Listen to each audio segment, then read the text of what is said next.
할렐루야. 8월 8일 월요일 원포인트 큐티에 오신 모든 분들을 예수님의 사랑으로 환영하고 축복합니다. 오늘 우리에게 주시는 하나님의 말씀은 베드로전서 2장 18절에서 25절까지 말씀입니다. 다 함께 한 목소리로 합독하겠습니다. 사환들아, 범사에 두려워함으로 주인들에게 순종하되 선하고 관용하는 자들에게만 아니라 또한 까다로운 자들에게도 그리하라. 부당하게 고난을 받아도 하나님을 생각함으로 슬픔을 참으면 이는 아름다우나 죄가 있어 매를 맞고 참으면 무슨 칭찬이 있으리요. 그러나 선을 행함으로 고난을 받고 참으면 이는 하나님 앞에 아름다우니라. 이를 위하여 너희가 부르심을 받았으니 그리스도도 너희를 위하여 고난을 받으사 너희에게 본을 끼쳐 그 자취를 따라오게 하려 하셨느니라. 그는 죄를 범하지 아니하시고 그 입에 거짓도 없으시며 욕을 당하시되 맞대어 욕하지 아니하시고 고난을 당하시되 위협하지 아니하시고 오직 공의로 심판하시는 이에게 부탁하시며 친히 나무에 달려 그 몸으로 우리 죄를 담당하셨으니 이는 우리로 죄에 대하여 죽고 의에 대하여 살게 하려 하심이라.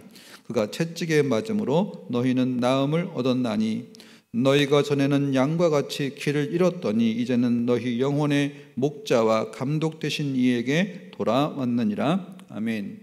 이 시간 부당하게 받는 고난을 참으라는 제목으로 담임 목사님께서 큐티 인도해 주시겠습니다. 할렐루야. 자, 오늘 우리 이제 또 새로운 월요일을 시작하면서 8월 8일 맞이하게 됐습니다. 좀 여러분이 이제 한참 이 습하고 더운 여름이 우리 몸과 마음을 좀 무겁게 해도 곧 지나갑니다. 항상 그 전도서의 이 얘기는 우리에게 많은 걸 시사해 줘요. 인간의 한계점이 있을 때 지나가는 관계, 고난도, 고통도, 아픔도 이것도 지나가리라. 산선한 바람이 불고 또 아주 맹추위가 다가올 것이고 그리고 또시 진달래와 개나리가 피는 봄이 올 것이고 지나가리라. 오늘 그 가운데서 특별히 베드로 사도는 2장에서 두 가지를 얘기합니다. 첫째는 사환들과 주인과의 관계, 그 다음에 두 번째는 고난에 관한 관계를 얘기하고 있어요. 어쩌면 이것은 베드로 전서의 끈질긴 주제 중에 하나입니다. 여러분 여기 이제 18절에서 20절을 보면 오늘 사환들이라고 표현했습니다만 이게 노예들입니다. 노예들. 당시에 로마는 세계를 지배하고 있었고 전 세계에서 아주 지식 있는 노예, 또 능력 있는 노예, 수많은 장인들의 노예, 이런 사람들을 대거 차출해서 로마 시내에 노예들이 무려 한 6천만 명에 이를 정도로 로마 전역에 이를 정도로 노예가 많았다는 거죠. 그러니까 노예들로 인하여 로마의 그 본 시민권자들은 한 집안에 10명, 20명까지도 노예들이 온갖 집안일을 도맡아 하고 목욕탕을 청소를 하고 그 다음에 음식을 또 요리를 하고 주인의 세탁을 하고 하는 모든 것들을 담당했다 이거죠. 그러니 이 1세기의 노예 전성시대에 일부 소수의 극도의 사체를 부리는 로마의 귀족이 있습니다. 아마 여기 사환들, 주인들 하는 거 보니까 로마의 귀족들 중에 하나가 아닌가 보여지는데 18절에 이런 말을 합니다. 사환들아, 범사에 두려워함으로 주인들에게 순종하되 선하고 관용하는 자들에게만 아니라 또한 까다로운 자들에게도 그리하라. 여러분 이런 말을 들으면 오늘 이 민주사회에서 용납 못할 말씀이에요. 인권인의 이름으로 이것은 여러분 사람의 귀를 막아야 할 말씀이에요. 그런데 하나님이 이런 말씀을 했다. 주후 64년경에 네로가 세상을 통치할 때 그 주인들이 선한 사람들이 아닌 사람들이 다수가 있었죠. 여기 보니까 까다로운 자들, 굉장히 힘들게 하고 부당한 명령을 내리고 때로는 고통스럽게 하고 때로는 비윤리적인 것을 강요하는 그런 주인도 있었죠. 그런데 그들에게도 그리하라 하는 말에는 엄청난 하나님의 메시지가 숨어 있는 거예요. 다시 말하면 인간의 무정부, 인간의 자기 원하는 대로 하는 것들보다 이 억압적 질서라도 차선책이라 하는 것을 은연중에 가르쳐주고 있는 겁니다. 여러분 우리는 사회학자 홉스가 말하는 호모 호메니 룹스라는 유명한 말을 기억해요. 인간은 만인에 대한 만인의 투쟁을 하는 존재다. 그럴 때 하루라도 우리의 안전이 지켜줄 수 있겠어요? 아마 내가 보복을 하면 상대방은 또 다른 기습을 할 것이고, 우리가 자녀들이 또는 가족이 기습을 당하면 이제는 대를 이어서 그 집안을 멸문시키려고 하지 않겠습니까? 날마다 피해에 아마 엄청난 참상들이 마을마다 도로마다 벌어질 수 있어요. 그래서 이 악한 정부도 없는 정부보다 낫다는 거예요. 무정부라는 것은 참 무서운 겁니다. LA 시내에 폭동이 일어났을 때 상점이 약탈되고 경찰들도 이제 수수방관하게 되고 뒤로 피하게 되고 뭐 그럴 때 지킬 수 있는 사람은 아무도 없지 않습니까? 이거와 마찬가지로, 그래서 로마의 귀족들이 비록 부당한 면도 있고 비윤리적인 면도 있고 해도 사원들이 충성을 다한다는 것은, 오늘 이것은 하나님을 바라보고 주권자를 바라보고, 그 주권자는 온전하신 분이지만 세상에 있는 주권자는 불완전하고 악한 자가 있을지라도 이 세상에서 불가피한 필요악적 질서를 통해서 너희에게 선한 기회를 제공해 줄 수 있다는 거예요. 심지어는 19절에 이런 표현을 씁니다. 부당하게 고난을 받아도 하나님을 생각함으로 슬픔을 참으면 이는 아름다우나 그랬습니다. 자, 우리가 고난을, 부당한 고난, 영어로 하면 unjust, 아주 불의한 고난, 애매한 고난, 내게서 귀책 사유가 없는데도 고난이 올 수 있어요. 우리가 어떤 때는 멀쩡한 집에서 나는 화재 관리를 잘하고 가스도 잘 껐는데 옆집에 불이 나서 내 집까지 다 불탔다. 자, 보험도 없고 아무것도 없을 때는 이 황당함을 어디 가서 하소연하고 변상할 수 있겠어요? 그 집은 불이 다 타서 보상할 능력도 없다. 나는 졸지에 정말 애매한 고난이 찾아왔다. 있을 수 있죠. 그런데 부당하게 고난을 받아도 하나님을 생각함으로 슬픔을 참아라 그랬어요.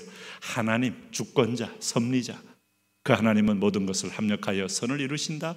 내 인생 속에 그분은 기어코 반전의 선하심이 있다. 이걸 믿으시라는 거예요. 루터에게 고난은 그에게 있어서 여러 성읍들과 도성들을 피하면서 엄청난 책을 저술할 수 있는 기회를 줬어요. 정약용도 마찬가지입니다. 귀양 보냈기 때문에 그가 300권의 책이 쏟아져 나온 거지, 한양의 정치 일선에서 이것저것 서로 간에 모략과 술수를 하고 있었다면 그는 점점 괴물이 돼갔을 거예요. 그러나 귀양 한번 갔기 때문에 자선 어보도 쓰고 목민심서도 쓰고 정말 한국의 이 군주와 신하의 관계 속에서 깊은 도전을 주는 아주 명저들이 나온 것은 마음을 다 비우고 산지와 자연을 보면서 하나님을 보니까 그런 게 나오는 거죠. 그래서 우리가 모든 위기는 위기가 아니에요. 존 버년도 감옥이 아니면 천류역정이 나올 리가 없죠. 밀턴 실라곤도 마찬가지입니다. 고난 속에는 이상한 여러분 정금이 나오는 게 있는데, 이걸 내가 못 찾고 불의로 주인을 보복하고 주변에게 화풀이하고 했을 때는 서로 사망밖에 남을 게 없지만, 이것을 하나님을 생각함으로 슬픔을 참으면 합력하여 선을 이루는 것이 반드시 있게 하겠다는 주님이 계시다는 것이죠. 여러분, 놀라운 일을 얘기를 합니다. 21절에 이런 말 합니다. 이를 위하여 너희가 부르심 받았다는 거예요. 뭐를 위하여? 애매한 고난을 받고 하나님을 생각함으로 슬픔을 참는 걸 위하여 너희가 부르심 받았다는 겁니다. 여러분, 이 말씀 직면하여 볼 수 있겠어요? 무슨 이런 황당한 말씀이 있어요? 우리는 애매하면 참으면 안 돼요. 고발해야 되고 고소해야 되고, 그리고 언론에 알려야 되고, 식당도 주인이 불친절하면 인터넷에 주인의 모든 이 실상을 까발려서 그 식당이 점수가 떨어져서 식당에 폐업을 하든 해야 속이 시원한 거 아닙니까? 제가 지금 모든 걸 일방적으로 적용하는 것만은 아닙니다. 오늘 말씀 속에 들어와 보면 이를 위하여 부르심 받았다는 말은 매우 충격적입니다. 다시 말하면 세상에서는 이런 원리로 살 수 없더라 이 말입니다. 하나님 안에서만 이런 원리가 나온다 이겁니다. 하나님의 주권을 믿는 자만 이 일을 위하여 참을 수 있다는 겁니다. 여러분, 십자가의 도가 믿지 않는 자에게 미련한 것입니다. 그 미련한 십자가의 도가 구원의 길이 있는 것을 우리는 믿음으로 압니다. 전도에 미련한 것으로 하나님이 다 하시는데 뭘 전도 하나 하고 말하는 사람 앞에 전도에 미련한 것을 위하여 부르심 받은 거예요. 오늘도 오른뺨을 대면 왼뺨도 되고, 왼뺨을 대면 오른뺨도 되고, 겉옷을 달라 하면 속옷도 주고, 속옷을 달라 하면 겉옷도 주고, 오리를 가자 그러면 십리를 가고, 손해보는 인생 한번 조용히 생각해 보십시오. 우리가 50대까지는 손해 안 보려고 사는 거 이해해요. 왜? 성취가 내 몸에 성취의 피가 흐르고 있으니까. 그러나 50 넘었으면 이제 철들어야 합니다. 가져갈 거 아무것도 없구나. 그래서 내 한 몸 건사하면 되는구나. 먹고 자고 쓰고 그러면 지금부터는 풀어야 한다. 지금부터는 나눠야 한다. 이 시간을 보면서 나눌 준비를 하셔야 돼요. 아이 무슨 소리입니까? 내가 나눌 돈이 어디 있습니까?